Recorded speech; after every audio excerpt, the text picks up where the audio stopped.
I'm going to start off by saying this is probably something I should apologize for. I should, but I'm not going to. My reasons for this are justified, and you'll probably agree with me too once you hear what I have to say. Now, don't roll your eyes and assume this is another story where I'm passing along the monster from my head into yours. It's really very simple. I'm getting very tired.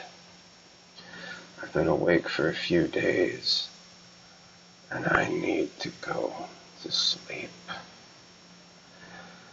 And in order to get to sleep, I have to explain something to you. Not something vague, undefined, you, but you,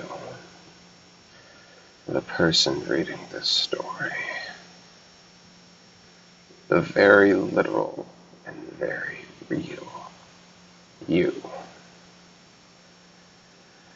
I need your help. And you're going to help me by continuing to read this. I've been giving some thought to monster stories and stumbled across something I find interesting. What are arguably the most common themes in monster stories? Darkness and light. The monsters find you in the darkness. They lurk in the darkness. They live and breed in the darkness. The darkness is their element, and it allows them to hunt us down.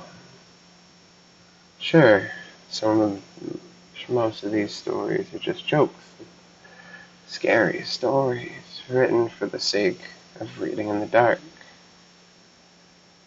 But a few of them are real. You never hear how real, because when things go bad, there's no one to tell us about it. You expect the victim of the real Slenderman to escape and conveniently come back here to warn us all. You think the police are going to report supernatural causes when they find a body torn apart, when there are plenty of bears in the woods. The only way to know which stories are real are to get caught up in their retellings. It happens. This I promise you. But then there's the light, the escape route, the safe place, the weapon to fight back the evil, the antithesis of the darkness. The light is the place where the monsters can't get us. Some may use light as a way to surprise or shock us, but no one gets killed by a Wendigo on a sunny afternoon. The light is safe. And there are infinite examples to support this. Take this website.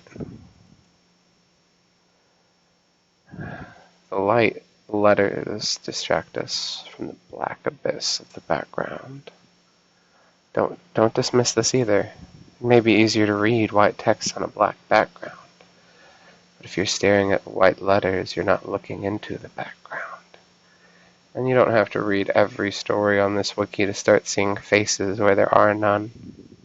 I can't prove that things are looking at you as you read this, but just take comfort in knowing if they are, you were looking at the white text instead. Do me a favor and uncurl your legs. Sit comfortably. Lean in a bit. You're still shaken from your last story. Maybe you're cold. You weren't afraid. You just like making yourself as small as possible as you read. Well, don't do that. Trust me. You're safer if you're closer to the light on the screen. It's not just keeping the darkness at bay, but you'll see what I mean soon. And keep reading. So there's light and dark. You're wondering what's the big deal. Am I going to tell you to reread the letters of each line for a quick scare? Don't let your eyes wander. I didn't write anything. This isn't that kind of story. This is the kind of story where I help you see a pattern. Humans are afraid of the dark for a reason. With the absence of light, we're easy prey. We'll never see the threat coming. We sleep at night, hoping that in the morning any danger will have passed us by. Not knowing means having no reason to be afraid. We're still vulnerable, but when we sleep, our awareness of threat really makes the threat worse in my experience. Now think about this. There are not many stories in which the monster attacks someone who never knew about it.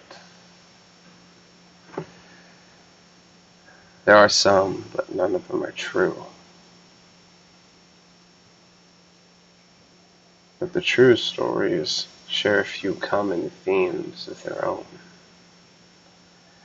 The monsters can only find you if you know about them. And the more you know about them, the more danger you will be in. When has there ever been an ancient scroll that struck you dead after reading the first line? You have to read the whole thing before you're in danger.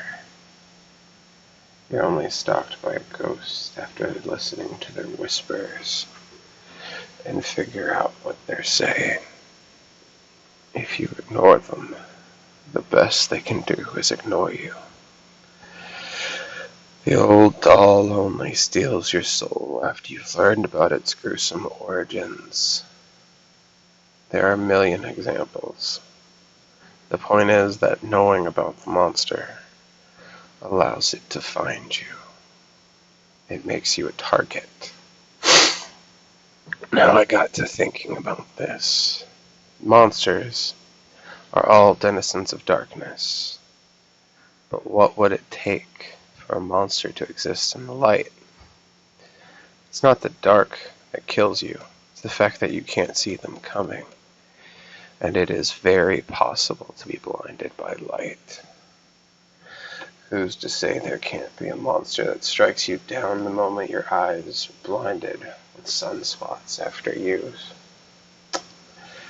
Say you happen to stare at the bright, flashing reflection of a fast-moving car, or see the reflection of the sun in a distant window, or stare at a light bulb. Monsters rarely attack from the side, and even rarer from the back. They like it when you know they're there. They come in from the front, so you can see their twisted form before you die, and for that you have to be unable to see them. The other common element of monsters are fast. They can be slow when they want to, but they are generally very quick. It could be concise. So many are bony, thin, and limber. Or it could be an advantageous design. Fast monsters hunt, and fat, if any, monsters have to trap. If our light monster was real, it would have to be fast and difficult to see. Camouflage is easy in the dark, but in the daytime, what would a monster of the light look like? I felt that natural colors would be most likely. Invisible doesn't seem plausible, even by monster standards, and a chameleon effect wouldn't work at high speeds. If you got a good look at a light monster, I bet it would be tan, and very thin, probably like a stick bug. Now you're probably not interested in any of my brainstorming. Or maybe you are. I don't care which is true. I just need you to keep reading a little bit longer. You're not in danger, and nothing is on its way to your house. If it is, it's probably something you already did, not me. Trust me, we're nearly there, and I'm very tired. There's one more major theme that monsters have in common. Think again to how they pick their prey. You have to know about them before they can be a threat to you. They ain't like normal predators, and they can't just sneak up on anyone. For this we're lucky. Even more so we're lucky because we love to spread these stories around. It's not just for fun. We're compelled to sit here and read these stories. There is a reason, deep down in the most basic part of your brain, that you come to read these stories.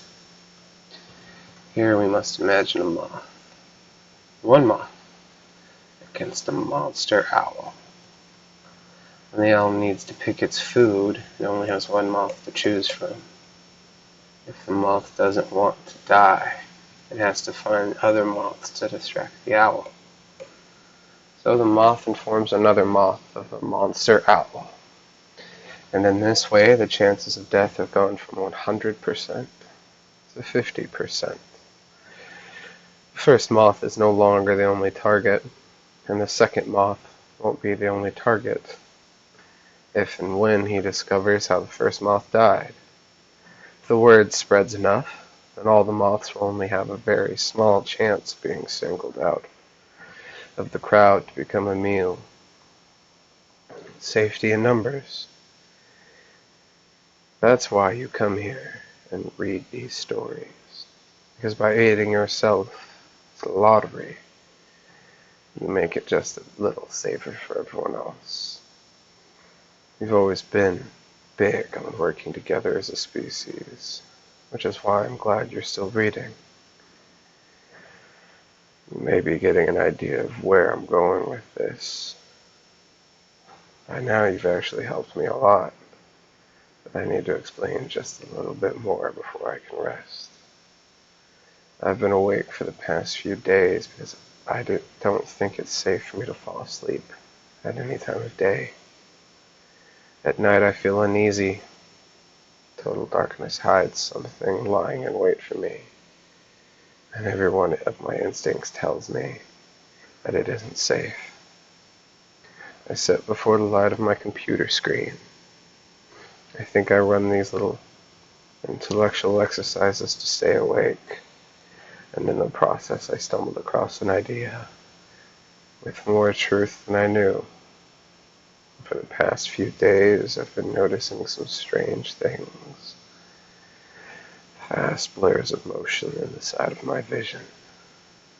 Too fast to follow. I don't think I'm meant to see them, and I think I know why I see them anyway. Any predator that becomes too efficient faces extinction. If the owl eats all of the moths, it'll starve. The only reason Ebola hasn't become a global threat is because it kills its victims too quickly for them to spread the virus very far. So our efficient predator no longer has a pool of prey to choose from. Anytime new prey is discovered, it is killed before it can spread the word to others. The predator is weak, and it's getting desperate. It can't keep up like it used to, but it is still very hungry. So I think now you can guess why I should apologize here. But I don't think I'm doing anything that I'm not meant to. You can't develop many defenses against a truly efficient predator, even though we've tried. We're fast, we're strong, we're smart. The only thing the moth can do is increase the size of its flock as much as possible and hope probability does not show him favor. And right now I am part of a very small flock. I think by now you know enough. My chances should be going down now, or going up, depending on how you look at it. I'm going to take my chances and get some sleep. It's getting bright outside. But if I rest up now, I can make it through another night safely. You shouldn't need to worry anyways, but if you see things in the corner of your eyes, then I suggest you try not to look at anything too bright.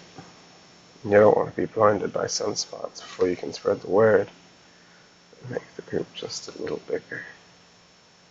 See you in the evening, I hope. Oh, and just in case you get the chance, let me know what color it